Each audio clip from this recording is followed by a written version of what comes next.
Dağlarının en yücesi sen. Bu dünyayı temizlemekle görevliyiz. Çünkü biz iyi insanlarız. O nedenle öncelikle şunu belirtmek gerekir.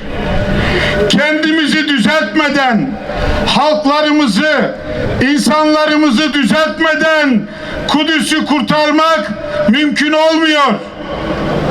İşte halimiz ortada. Ailelerimize sahip çıkamıyoruz. Boşanmalar arttı. Çocuklarda anne baba sevgisi kalmadı. Saygısı kalmadı. Anne baba çocuklara merhamet etmiyor. Bütün cemaatlere sesleniyorum. Bütün sivil toplum kuruluşlarına sesleniyorum. Hükümete, devlete, partilere kendimize gelelim. Titreyelim. Çocuklarımızı sapık inançlardan kurtaralım. Hükümlülerin %33.7'si, her 3 kişiden biri uyuşturucu ve uyuşturucuya bağlı suçlardan dolayı cezaevinde bulunmaktadır. Yine kamunun yaptığı harcamalarda son 5 yıl içerisinde uyuşturucu bağımlılığına yönelik yapılan harcamalar 17 milyar TL civarını geçmektedir. Bu da ülkemizde uyuşturucu sorununun ne kadar büyük bir sorun olduğunu gözler önüne seriyor. Sosyal medya ve mecra üzerinde birçok platformlar var.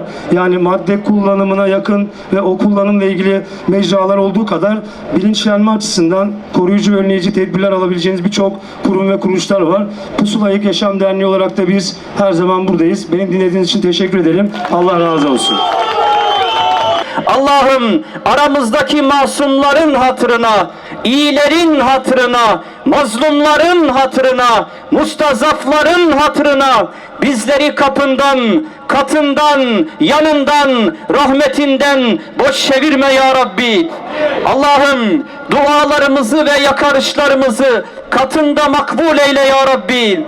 Yeryüzüne düşen şu rahmet taneleri gibi daralan yüreklerimizi ferahlat ya Rabbi. Çok dağıldık, paramparça olduk, darmadağın olduk. Gazze'nin akan kanlarına şahitlik ediyoruz.